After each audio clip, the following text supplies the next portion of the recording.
You walk into work and the first thing you're hit with is, this place is horrible today. This is the worst day we've ever had. Or you're sitting in the break room and your coworker starts complaining about, well, everything. Are you experiencing a negative work culture where it feels like gloom and doom for your entire shift? What if I told you that it didn't have to be that way, despite the challenges that you may be facing right now? On this episode of Coffee and Conversations, we're going to talk about how to change a negative work culture.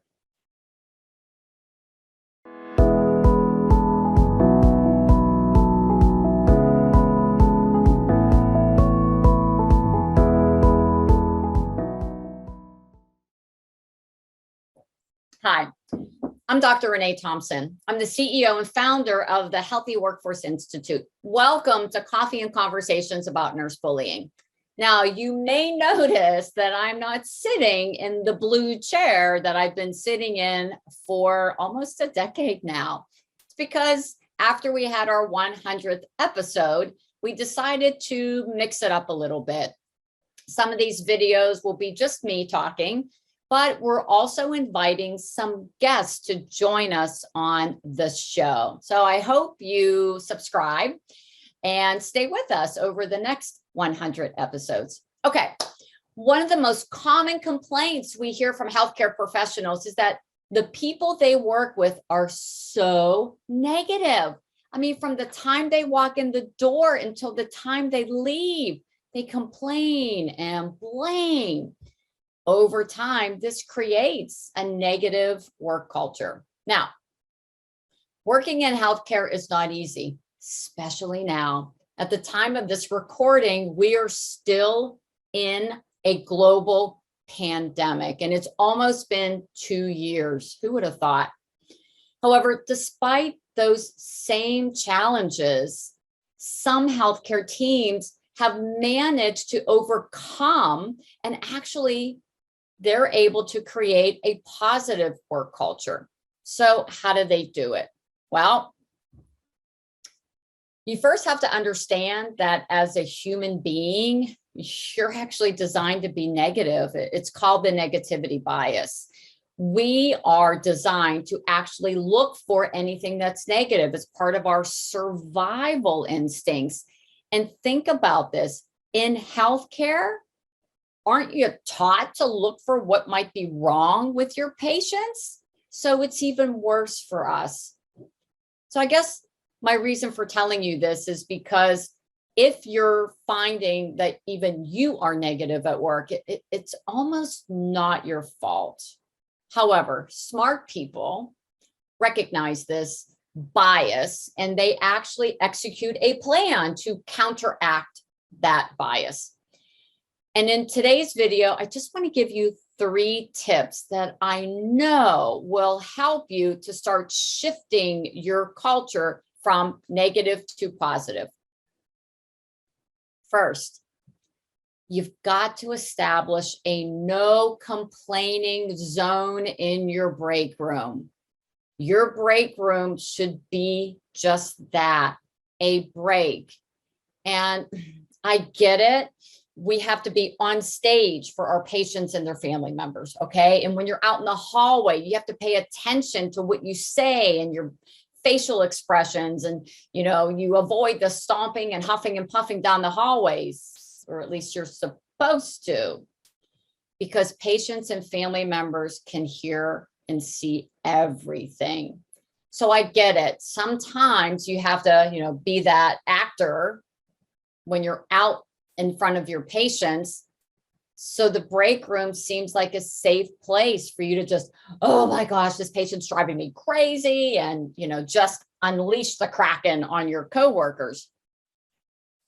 But I want you to think about that. If you're out there with the patients and the family members and you're dealing with all the things you're dealing with, sometimes that 15 minutes or a half an hour you have in the break room is the only break you get from the chaos. You have to protect that break room space at all costs.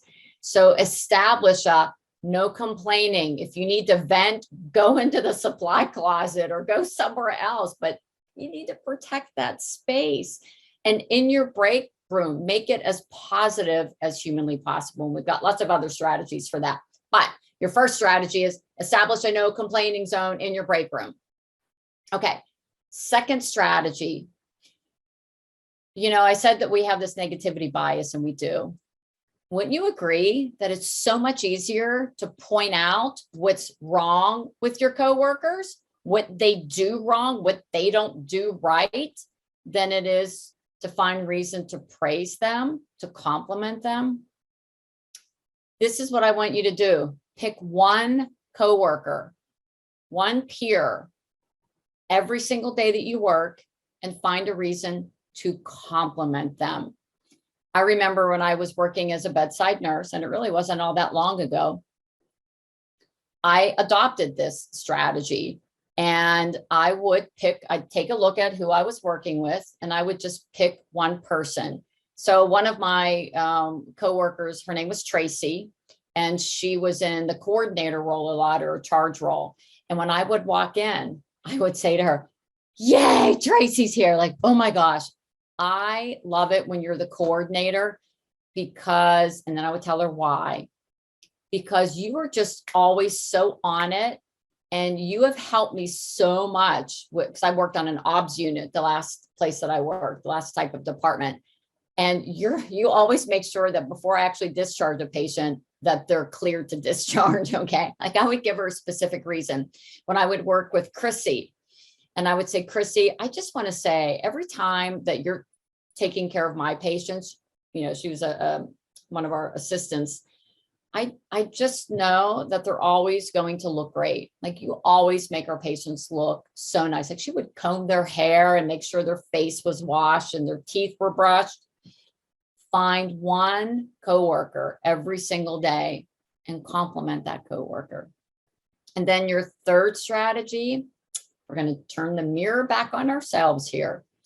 Check yourself at the threshold of your workplace. Okay. So you get off the elevator, you walk down the hall, and there are the doors to your department.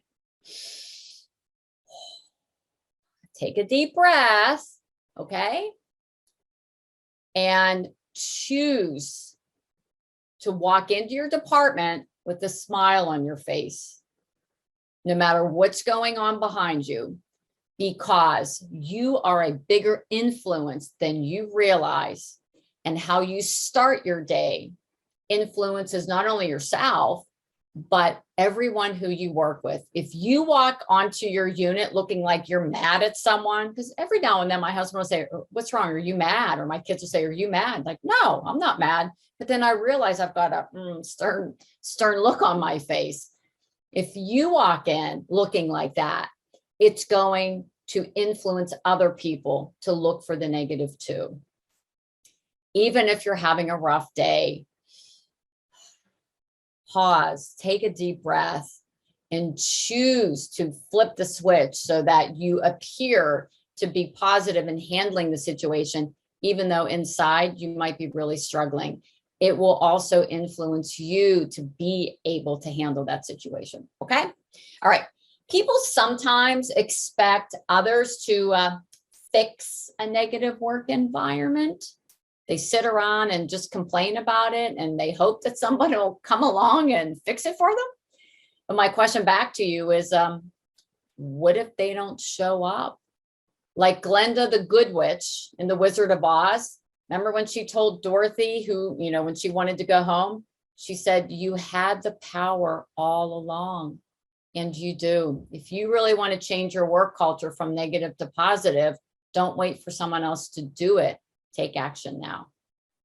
Okay.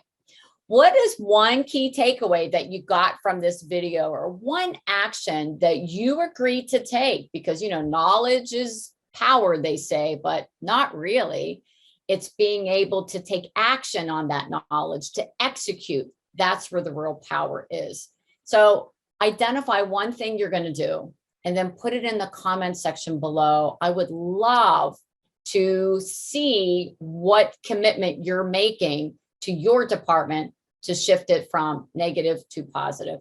And if you want more tips on how you can cultivate and sustain a professional, respectful, and kinder work culture, free from bullying and incivility and all the badness, okay? Just hop on over to my website. It's 𝗕𝗂𝗵𝗿𝗀𝗄𝑟𝑒�institute.com. You will find a lot of resources for you there. So until our next conversation, be kind, take care, and stay connected.